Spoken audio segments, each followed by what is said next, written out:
వసంత్, కయాదు లోహర్, మమితా బైజు ఇండస్ట్రీలో solid sound చేస్తున్న young beauties. అయితే మీరేనా నేను కూడా అంటూ ఇదిగో ఇలా వరుస సినిమాలతో దూసుకొస్తోంది రితికా సింగ్. దీంతో ఈ అమ్మడి వాలకం చూస్తుంటే ఇండస్ట్రీలో జెండా పాతేలానే కనిపిస్తోందే అంటూ కర్చీఫ్ వేసేందుకు రెడీ అయిపోతున్నారట మన స్టార్ ప్రొడ్యూసర్స్. ఇండస్ట్రీకి ఎంతో మంది హీరోయిన్లు వస్తూ ఉంటారు, పోతూ ఉంటారు. కానీ కొంతమంది ఇక్కడ పాతుకుపోతారు. తమదైన అందం, అభినయంతో మోస్ట్ వాంటెడ్ అయిపోతారు. అలా ఇప్పటికే Rukmini Vasanth, Dragon, Kantara chapter 1, Toxic వంటి బడా సినిమాలకి పెద్ద దిక్కుగా మారిపోతే, మీడియం రేంజ్ సినిమాలకి కయాదు లోహర్, మమితా బైజు వంటి అందాల భామలు కేర్ ఆఫ్ అడ్రస్ అయి కూర్చున్నారు. దీంతో మరో ఆప్షన్ కోసం చూస్తున్న మేకర్స్ కి రితికా నాయక్ ఇప్పుడు బెస్ట్ చాయిస్ అయినట్టే కనిపిస్తోంది.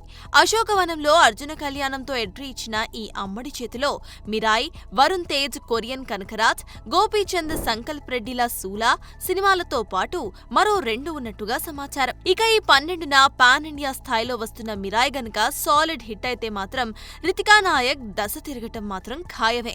అయితే ఆ తర్వాత కెరీర్ ని ఎలా బిల్డ్ చేసుకుంటుందా అనేదే ఇక్కడ మ్యాటర్. చూడాలి మరి. వస్తున్న క్రేజ్ ని సరిగ్గా క్యాచ్ చేసుకుని సమాంతా, రష్మికల్లాగా పాతుకుపోతుందా, లేక శ్రీలీల, మీనాక్షిల్లాగా డక్కా మొక్కిలు తింటుందా అనేది. For more videos like this, subscribe Big TV channel.